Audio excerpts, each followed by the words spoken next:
Tartalomstratégia kialakítása. Lépésről lépésre útmutató. Sziasztok, leendő tartalomkészítők! Szóval elkezdtél klassz tartalmakat létrehozni. Nagyszerű. De ahhoz, hogy igazán nagyot szólj az interneten, szükséged van egy tervre, egy tartalmi stratégiára. Gondolj rá úgy, mint egy kincses térképre, amely útmutatást ad ahhoz, hogy olyan anyagokat hoz létre, amelyek nem csak jól néznek ki, hanem a megfelelő embereket is elérik a megfelelő időben. Ma lépésről lépésre ismertetjük, hogyan építheted fel a saját tartalmi stratégiádat. Először is a célok kitűzése. Mielőtt belekezdesz, kérdezd meg magadtól, mit akarok elérni. A céljaid lehetnek bármi, például új barátokat szerezni az interneten, megosztani a tudásodat egy hobbidról, vagy akár egy mellékállásba is belevághatsz. Tartsd a céljaidat SMART. Konkrét, mérhető, elérhető, releváns és időhöz kötött. Ez lesz a sarkcsillagod, amely minden egyes tartalom, amit létrehozol, vezérel. Ha például az a célod, hogy 3 hónapon belül 20%-kal növeld a követőid számát, akkor tudni fogod, hogy olyan tartalmakra kell koncentrálnod, amelyek új nézőket vonzanak.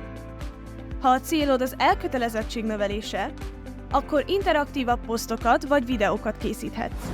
A világos, smart célok segítségével összpontosíthatsz és motivált maradhatsz. A következő lépés a közönséged megértése. Kikhez szólsz? Képzelje el az ideális nézőt, olvasót vagy hallgatót. Mit szeretnek? Milyen problémáik vannak, amelyeket meg tudsz oldani? A közönséged megértése segít olyan tartalmakat létrehozni, amelyeket szeretni fognak, és amelyekért mindig visszatérnek. Készítsen részletes közönségprofilt. Mik a demográfiai jellemzőik? Mik az érdeklődési köreik és hobbiaik? Hol lógnak online? Milyen tartalmakat fogyasztanak? Minél többet tudsz a közönségről, annál jobban tudja az a tartalmát az igényeikhez és preferenciáikhoz igazítani.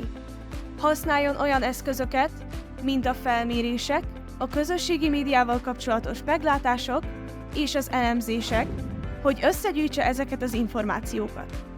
Most pedig beszéljünk a tartalomtípusokról. Mi a te csatabárdod?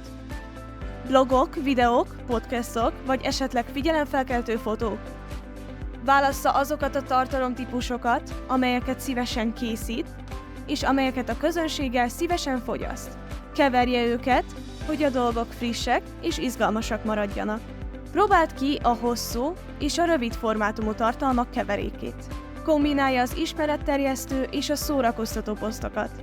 Ha például a fitness szerelmese vagy, posztolhatsz edzésvideókat, táplálkozási tippeket és motiváló történeteket. A tartalomtípusok keverése leköti a közönséget, és segít elérni a közönség különböző szegmenseit. A tartalomnaptár létrehozása a kincses térképed. Segít megtervezni, hogy mit és mikor tegyen közzé. Használjon egy egyszerű táblázatot, vagy a számos ingyenes online eszközök egyikét. Tervezzen hetekre, vagy akár hónapokra előre. Vegyen bele olyan különleges napokat, amelyek fontosak a közönsége számára, például kulturális vagy sporteseményeket, hogy tartalmait időszerűvé és relevánsá tegye. A tartalmi naptár segítségével szervezett és következetes marad. Jelölje meg a fontos dátumokat, például ünnepeket, termékbemutatókat, vagy iparági eseményeket. Ez segít az előzetes felkészülésben, hogy soha ne hagyjon ki egy közzétételi lehetőséget sem. A következetesség kulcsfontosságú a hűséges közönség kialakításához. Még ha nem is árul el semmit, a vásárlói út megértése segíthet. Tudni kell, hogy a közönséged milyen lépéseket tesz meg a felfedezésettől a hűséges rajongóvá válásáig. A tartalmaidat úgy alakítsd ki, hogy végigvezesd őket ezen az úton. Kezdje a tudatossággal. Most találtak rád. Nyűgözze le őket valami figyelemfelkeltővel. Ezután térjen át a megfontolásra. Most ismerkednek veled. Osszon meg mélyebb tartalmakat, amelyek bemutatják a tudását vagy a személyiségét. Végül a döntés. Adj nekik okot arra, hogy feliratkozzanak, kövessék vagy csatlakozzanak a közösségedhez. Ha az utazás minden egyes szakaszához készítesz tartalmat, az segít mélyebb kapcsolatot kialakítani a közönségeddel. A bevezető videók például megragadhatják a figyelmet, míg a kulisszák mögötti tartalmak bizalmat és hűséget építhetnek. Ha már megvan a stratégiája, ideje létrehozni. Ne feledje, az első verziónak nem kell tökéletesnek lennie. A legfontosabb dolog az, hogy elkezdje. Használja a tartalmi naptárat útmutatóként, de nyugodtan módosíthatja, ahogy megtanulja, mi működik a legjobban. Ne féljen kísérletezni és hibázni. Minden egyes tartalom egy tanulási lehetőség. Kövesse nyomon a teljesítményét, gyűjtsön visszajelzést, és finomítsa a megközelítését. Idővel jobban meg fogja érteni, hogy mi az, ami a közönségének tetszik, és hogyan tudja azt hatékonyan átadni. A tartalom megosztása közben beszélgessen a közönségével. Válaszoljon a hozzászólásokra, kérje ki a véleményüket, és éreztesse velük, hogy a kaland részesei. Minél többet foglalkozik, annál erősebb lesz a közönsége. A közösségépítés időt és erőfeszítést igényel, de megéri. Hozzon létre interakcióra ösztönző tartalmakat, például kérdésfeleleteket, szavazásokat és kihívásokat. Minél erősebb a közösséged, annál hűségesebb és támogatóbb lesz a közönséged.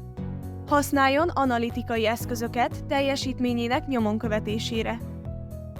Keressen mintákat és trendeket. Mely tartalomtípusok teljesítenek a legjobban?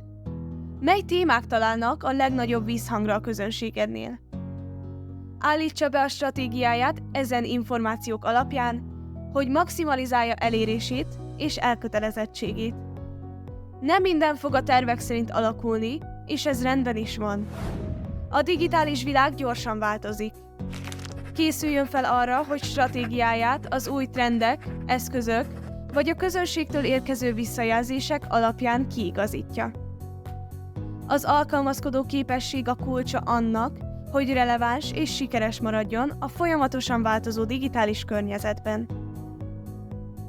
A tartalom stratégia kialakítása formálisnak tűnhet, de valójában arról szól, hogy könnyebbé és szórakoztatóbbá tegye a tartalomkészítői utat.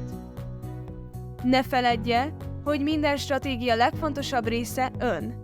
A hangja, a szenvedélye és a kreativitása. Köszönöm, hogy csatlakozott hozzám ezen az úton. Most pedig menjetek és kezdjetek el alkotni!